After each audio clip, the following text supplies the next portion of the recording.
the pressure up. I don't quit. I don't fold under pressure. I'm the best, and I know I'm the best. And you know I'm the best.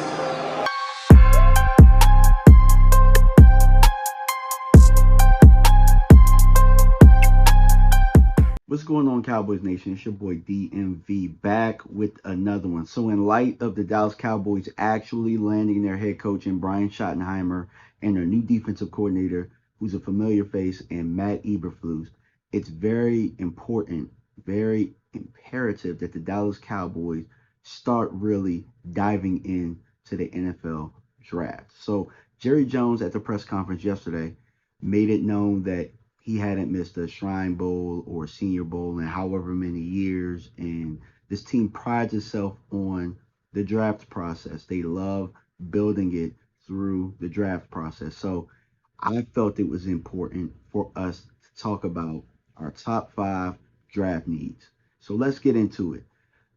I got some honorable mentions. The honorable mention is the quarterback position. So Dak Prescott has been injured 3 out of the last 4 years, I believe, and 2 out of the last 3, he was out for the year. So it's imperative that Dallas make sure that that quarterback room, the season can't be over when Dak Prescott goes down.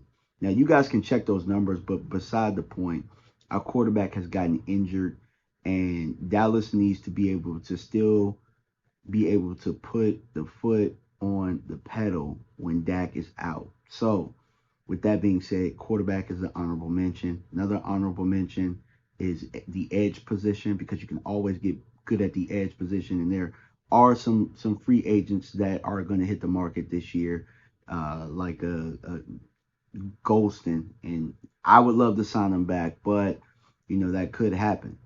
And then the other position is safety. You can always get better at the safety position. So that's an honorable mention. Now, let's talk about the main needs. The number one need on this team right now, to me, and look, as I said, I'm holding the football and it's high and tight, right? The running back position. So I have some crazy stats for you guys. Out of the top 5 NFL rushing leaders this year, Saquon Barkley being number 1 with 2,005 yards. He was a first round pick.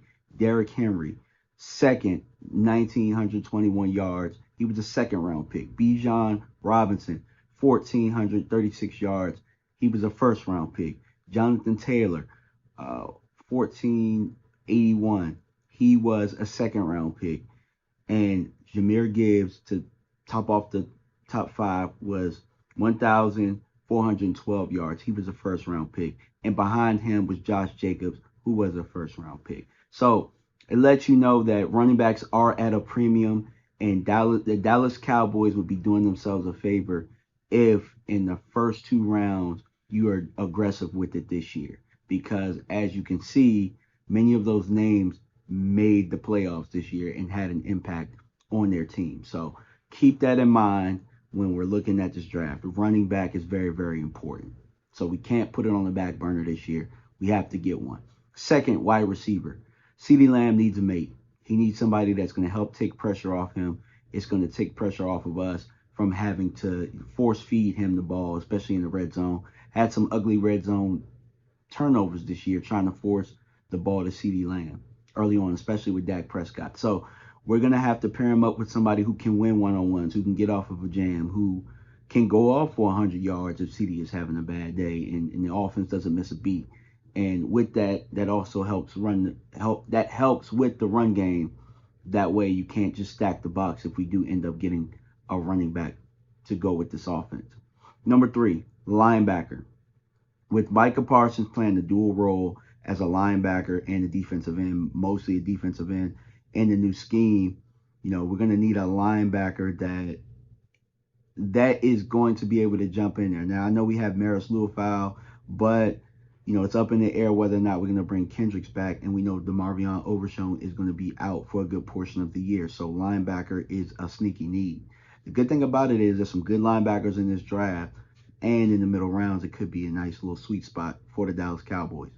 The fourth is corner, which is another sneaky need with Trayvon Diggs being out, Deron Bland really coming off an injury this year, and Jay Lou being a free agent, the Dallas Cowboys are going to have to attack the cornerback position. Kalen Carson was a 4th-round pick last year, and he just didn't pan out the way that we wanted. Now, there could be some growth, but I do think that the Dallas Cowboys should keep their eyes peeled for a cornerback in this draft. And number 5, defensive tackle. This is a heavy defensive tackle draft. There are some really good prospects out there at the defensive tackle position. And as you can see, the Dallas Cowboys have struggled at that position throughout the year. Or I think that they got better, but with Mozzie Smith, they're going to need somebody to pair with Mozzie Smith that's going to be able to help unlock his game, because Mozzie did improve, but you can always beef up the interior. So keep that in your minds. The way that I feel about this list, the way that I feel about the draft is that Dallas is going to have to go and draft certain types of players. And, Mike Tomlin talked about pedigree. And when we're looking at these players, I want you guys to look at it this way. Think that this player is going to get NFL coaching. You don't have to have a finished product in the mid rounds. You just need traits. In the first couple of rounds, though, you need some guys that are going to start right away. The last couple of years, Dallas has struggled getting their 1st and 2nd round picks on the field and prepared.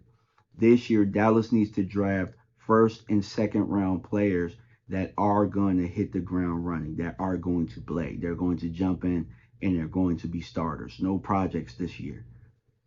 We have to be able to help our head coach, our first-time head coach in Brian Schottenheimer and in Matt Eberflus, by getting them the tools and the weapons that they need. It does start in free agency, and Steven alluded to it yesterday in the press conference that they're going to take some looks at free agency and to see if they can improve in that area for years past where they've kind of neglected it. Not even kind of, they have neglected it. But I think that it's imperative that this team focus on running the football and stopping the run. Again, areas of concern, and they have been areas of concern for a long time in Dallas. And we all know that the Dallas Cowboys are at their very best when we are running the football, because it even helps us stop the run in the long run. And it helps our quarterback with the play action game that Brian Schottenheimer wants to do. But you can't have play action if they don't respect who's back there. You can't have play action, I'm going to say it again, if you don't respect the actual play. There is no action without the play, right? So I want you guys to keep that in your mind. Also, if I missed anything, tell me in the comment section. We can discuss, because I am a channel and I do like to interact with the people who watch the videos. But I thought that it was imperative with the Senior Bowl and the Shrine Bowl coming up. There are going to be some prospects out there that we really, really like that are going to flash, and we're going to talk about it on this channel. It's all about draft and develop. But I appreciate y'all for stopping by. We out. Peace.